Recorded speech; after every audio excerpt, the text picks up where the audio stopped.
Hello student, my name is Lakhan Done आणि आज आपण घेऊन आलो आहे आपल्या 10वीच्या विद्यार्थ्याकरता एक स्पेशल व्हिडिओ. आणि स्पेशल व्हिडिओ म्हणजेच काय, त्याची स्पेशालिटी काय, तर आजच्या व्हिडिओमध्ये आपण पाहणार आहोत जे आपले 10वीचे जे बोर्डचे जे एक्झाम येत आहे त्याकरता सायन्स 1 आणि सायन्स 2 हा पेपर कशा प्रकारे लिहिला गेला पाहिजे त्याबद्दल इन्फॉर्मेशन आजच्या व्हिडिओमध्ये आपण पाहणार आहोत, जेणेकरून आपल्याला काय झाले पाहिजे, जास्तीत जास्त मार्क मिळायला हवे त्याबद्दलचा आजचा आपला व्हिडिओ आहे. ओके, तर आता टाइम वेस्ट न करता आपण पाहू आपल्या पॉइंट रिव्ह्यू मध्ये कशा प्रकारे पेपर लिहितात ते आपण पाहणार आहोत. पण स्टुडंट, यामध्ये काय दिलं आहे तुम्हाला, यामध्ये हा तुमचा पेपर दिला असते तुम्हाला टोटल 40 मार्क्सचा. ओके, आणि जो आता तुमचा क्वेश्चन आहे, तुमचा पहिला क्वेश्चन जो दिलेला आहे तो दिला क्वेश्चन नंबर 1 ए दिला आहे, चूज द करेक्ट अल्टरनेटिव्ह. म्हणजेच काय दिलेले आपल्याला एमसीक्यू दिलेले आहे आणि लक्षात ठेवा ते किती मार्कचे दिलेले असतात, ते दिलेले असते 5 मार्कचे. ओके, तर यामध्ये एक लक्षात ठेवा स्टुडंट तुम्ही की जे तुम्हाला एमसीक्यू दिलेले असतात तो पहिला क्वेश्चन जो असते तो एकदम पहिल्या पेजवरच आपले 5 एमसीक्यू आले पाहिजे. जसं पहिला एमसीक्यू दिला आणि याला ऑब्जेक्टिव्ह जे याला तुम्हाला काय दिले असतात,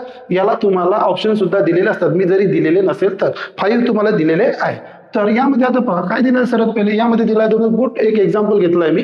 तर good conductor of electricity is, तर आपल्याला माहित आहे आन्सर मी लिहिलं इथं ग्रॅफाइट. काय लिहिलं, ग्रॅफाइट. जसं ग्रॅफाइट लिहिलं आपण स्केलनं म्हणा किंवा आपल्या हातानं तिथं 2 अंडरलाईन तिच्या खाली करून टाकायचे, जेणेकरून आपलं जे आन्सर आहे ते हायलाईट झालं पाहिजे. अशाच प्रकारे पहिल्या पेजवर आपण फक्त किती एमसीक्यू लिहायचे, 5 तुम्हाला ऑप्शन दिलेले असतात. क्लिअर, पहिला पॉईंट झालेला आहे. ओके, आता पहा त्यानंतर पाहणार आपण स्टुडंट सेकंड मध्ये काय, तर चेक करा क्वेश्चन नंबर फर्स्ट मधला बी.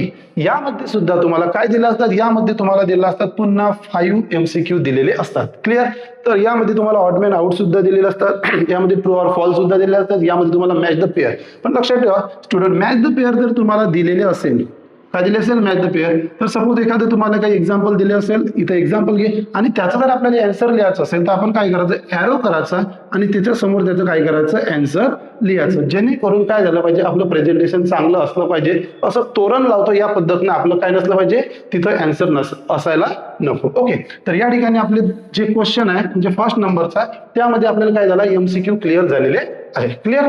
ओके, आता पहा, आता चेक करा क्वेश्चन नंबर 2. ओके, आपण काय करायचं विद्यार्थी मित्रांनो, क्वेश्चन नंबर जो 2 टाकायचा आहे तो पद्धतशीर असा ब्लॉक करायचा आणि नेक्स्ट पेजवर क्वेश्चन नंबर 2 तुम्ही इथं काय करा, ऍड केला आणि काय दिलं आहे ए.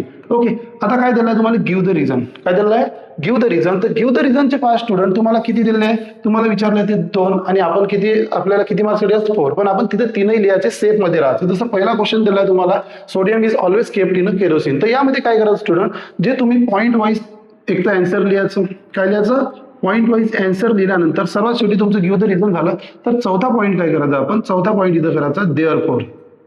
काय करायचं आपण, देअरफॉर कॉमा आणि हे स्टेटमेंट जसंच्या तसं या पद्धतीनं तुम्ही काय लिहायचं, या पद्धतीने तुम्ही गिव्ह द रिझन लिहायचं. ठीक आहे, आता या ठिकाणी आपली गिव्ह द रिझन संपलेला आहे. त्यानंतरचा नेक्स्ट क्वेश्चन पाहू आपण.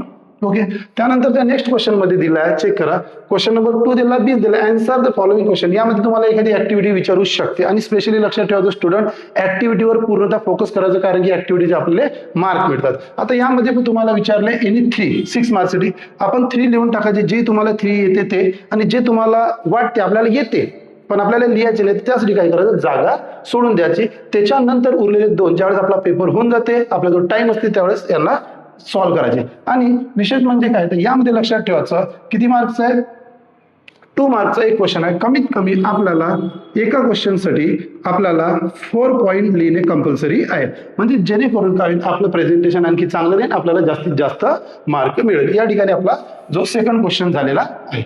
ओके, आता पहा या ठिकाणी दिलेला आहे तुम्हाला आन्सर द फॉलोइंग क्वेश्चन. हा खूप इम्पॉर्टंट क्वेश्चन आहे. याच्यामध्ये 5 मार्क्ससाठी तुम्हाला एक क्वेश्चन 3 मार्क्ससाठी आणि टोटल किती मार्क्सचा, टोटल असते तुमचा 15 मार्क्सचा तुमचा क्वेश्चन राहतो. ओके, किती मार्क्सचा राहतो, 15 मार्क्सचा तुमचा 15 मार्क्सचा काय राहतो तुमचा क्वेश्चन राहतो. ओके, आणि याच्यामध्ये पहा 15 मार्क्सचा राहतो, याच्यामध्ये तुम्हाला टोटल 8 क्वेश्चन विचारले जातात. 8 पैकी आपल्याला फक्त 5 सॉल्व्ह करावे लागतात. क्वेश्चनचं नंबरिंग खाली वर झालं तरी चालते, पण एकच यामध्ये वे मध्ये आलं पाहिजे. म्हणजे क्वेश्चन नंबर 3 त्यात सेकंड, मग 5th 7 हे कमी खाली वरती जरी झाले तरी चालते, पण या पेजवर तर त्या पेजवर, त्या पेजवर तर या पेजवर करायचं नाही. इथं सुद्धा किती लिहायला लागते तुम्हाला, 5 लिहिले. तुम्हाला माहित आहे आणखी मी 2 लिहू शकतो, 8 लिहायचे, 2 लिहू शकतो, जागा सोडून द्यायची आपल्या माइंड नुसार. आपण माहित राहते याचा आन्सर किती आहे, पण पूर्ण लिहायचे. आणि या क्वेश्चन मध्ये लक्षात ठेवायचं, एक न्यूमेरिकल तुम्हाला पूर्ण पेपरमध्ये एक न्यूमेरिकल विचारलं जाईल, ते सुद्धा 3 मार्क्ससाठी. आणि न्यूमेरिकल विचारल्यानंतर लक्षात ठेवायचं सर्वात पहिले कोणता पार्ट लिहायचा, गिवन पार्ट लिहिणे मस्ट आहे. त्यानंतर तुमचं आन्सर आलं, आन्सर आल्यानंतर तुमचं वर्ड मध्ये आन्सर लिहिणे सुद्धा काय आहे, मस्ट आहे. आणि वर्ड मध्ये आन्सर लिहिल्यानंतर जे काही युनिट लागते, आपलं जे आन्सर येते त्यांना युनिट देणं मस्ट आहे, तर तुमचे मार्क कमी होण्याचे किंवा कट होण्याचे चान्सेस तिथं असते जास्त. ओके, त्यानंतर यामध्ये सुद्धा लक्षात ठेवा, तुम्हाला कधी कधी डिफरन्स विचारले जाते. काय विचारलं जाते, डिफरन्स. तर डिफरन्ससाठी आपण काय करू, मी असे काय केले, 2 पार्ट केले. ओके, तर लक्षात ठेवायचं कधी डिफरन्स लिहिताना आता किती मार्क्स आहे, 3 मार्क्सचा एखादं कमीत कमी 6 पॉईंट त्यासाठी आले पाहिजे. आणि एक याची विशेषता अशी की पहिला पॉईंट ज्या लाईन मध्ये चालू होते ते इकडल्या पार्टचा आहे त्याच लाईन मध्ये चालू झाला पाहिजे. पॉईंट लिहिले, एक एक लाईन सोडून देऊ, मग घेऊ दुसरा, तर इकडला काय झाला दुसरा, मग घ्यायचा लाईन सोडून द्यायची एक, मग काय करा तिसरा, मग सुद्धा तिसरा.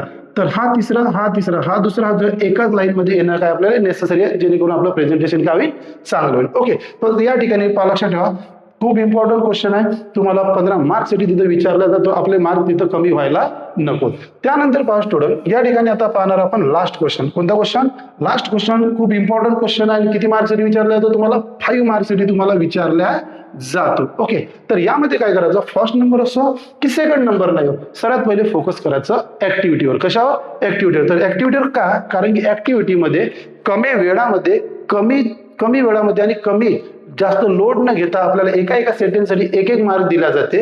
तर आपण सर्वात पहिले फोकस करायचं ऍक्टिव्हिटीवर. ओके, तर ऍक्टिव्हिटी सॉल्व्ह करायची, त्याला वेस्ट जाऊ द्यायचं नाही.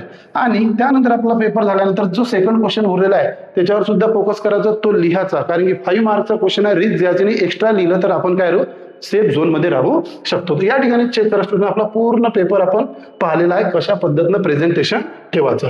तर पहा स्टुडंट, याच प्रकारे तुम्हाला जर आणखी माहिती हवी येत असेल तर तुम्ही आम्हाला कमेंट करून सांगू शकता. आणि या अशा जशा प्रकारे तुम्हाला सायन्सचं प्रेझेंटेशन कसं असावं याबद्दल या व्हिडिओमध्ये माहिती दिली आहे, अशाच प्रकारे तुम्हाला काय करणार आहे, मॅथ्सचं सुद्धा काय करणार आहे, तुम्हाला मॅथ्सचे पेपर कसे लिहायचे याची सुद्धा तुम्हाला इन्फॉर्मेशन दिल्या जाईल. आणि अशाच प्रकारे तुम्हाला जर आमचे व्हिडिओ आवडत असेल तर माझ्या चॅनलला तुम्ही लाईक करू शकता, सबस्क्राईब करू शकता, शेअर सुद्धा करू शकता. अशाच प्रकारे तुमचा आम्हाला कसं म्हणजे सपोर्ट असायला हवा.